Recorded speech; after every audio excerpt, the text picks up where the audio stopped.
আপনি যদি কোনো ছোটখাটো সমস্যায় পড়ে থাকেন তাহলে সমস্যাগুলো দ্রুত সমাধান করে নিন, অন্যথায় পরবর্তীতে এই সমস্যাগুলো সমাধান করার আর কোনো পথ পাবেন না।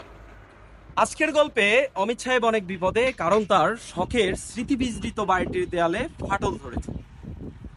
তার ছেলে তাকে বারবার বলল, বাবা, আমাদের দেওয়ালের ফাটলটি মেরামত করা প্রয়োজন।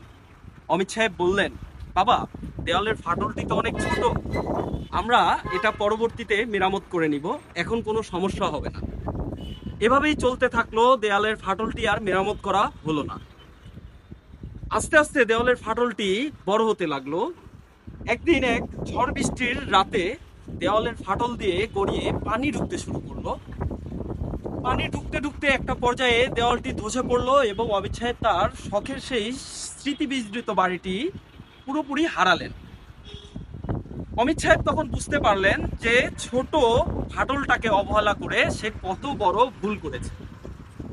তো আজকে আমি আপনি যদি এরকম ছোটখাটো কোনো শারীরিক, পারিবারিক বা সামাজিক কোনো সমস্যা যদি পুষে রাখি, তাহলে এই গল্পটা আপনার জন্য, আমার জন্য।